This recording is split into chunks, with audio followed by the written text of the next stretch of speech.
Continuamos con la historia constitucional de México, parte número 6.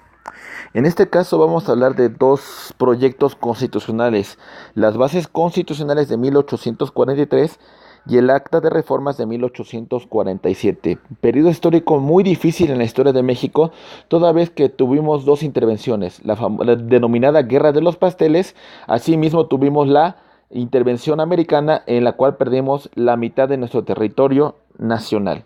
Desde esta perspectiva hay que tomar en consideración que la Constitución de 36 trajo cierta hostilidad entre federalistas y centralistas.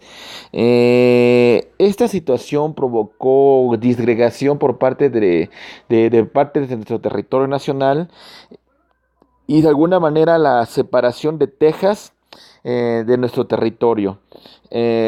Sin lugar a dudas, el proyecto o las bases constitucionales de 1843 trajo como consecuencia hacer una pequeña modificación al régimen centralista. Como tal, no se erradicó del todo. Sí se eliminaron algunas cosas como el supremo poder conservador. Sin embargo, los cambios más trascendentales es hasta cierto punto algunas modificaciones por lo que respecta a los derechos de los mexicanos, cuestiones de la religión, cuestiones de la soberanía de la nación. Otros puntos que se trastocaron fueron los derechos y obligaciones de los ciudadanos mexicanos, el tema de la vecindad, el tema de los derechos de los extranjeros, el poder legislativo prácticamente permaneció de la misma manera, el proceso de formación de leyes siguió de la misma manera, sin que ya tuviera participación el Supremo Poder Conservador. Eh, Otras perspectivas de cambio son lo referente a la Diputación Permanente, el Supremo Poder Ejecutivo, las prerrogativas que tiene el presidente, atribuciones del presidente, del Consejo de Gobierno, de los ministros, del Poder Judicial. O sea, son temas que prácticamente ya venían consideradas en las 7 leyes constitucionales de 1836.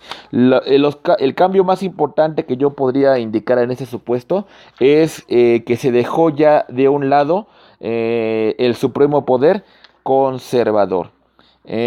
Otra perspectiva que es muy importante analizar es el Acta de Reformas de 1847, porque esta Acta de Reformas ya tuvo como consecuencia dejar el gobierno de carácter centralista para volver a adoptar el federalismo. Es decir, lo que sucedió en el Acta de Reformas de 1847 es retomar la vigencia de la Constitución de 1824. Otro punto que me gustaría destacar de las actas de reformas de la Constitución de 1847 es el voto particular de un jalisciense llamado Mariano Otero, que conociendo un proyecto de Crescencio Rejón cuando Yucatán se separó del territorio nacional en 1840, establece la presentación del proyecto para el juicio de amparo a nivel federal en la Constitución de 1847.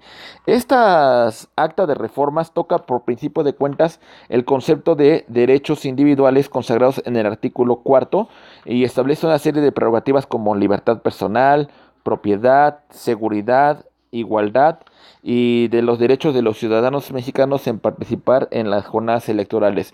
Sin embargo, no se establece de mecanismos de garantía constitucional para hacer efectivo estos derechos. Con el Acta de Reforma de 1847, prácticamente México pierde la mitad de su territorio nacional y es una parte muy triste de la historia de México que sin embargo es importante destacar para no volver a cometer esos errores.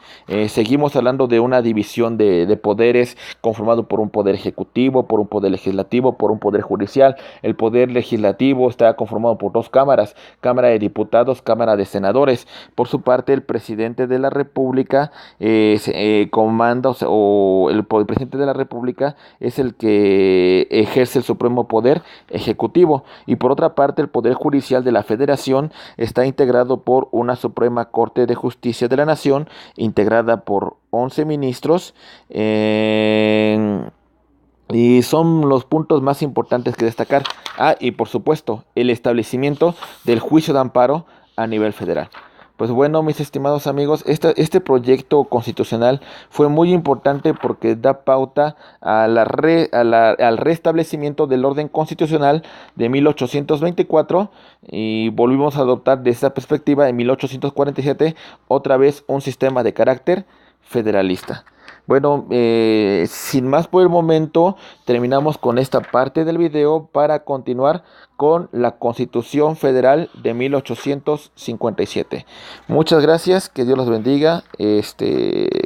Sigan revisando estos videos y por favor analicen los puntos que estamos debatiendo el día de hoy. Muchas gracias.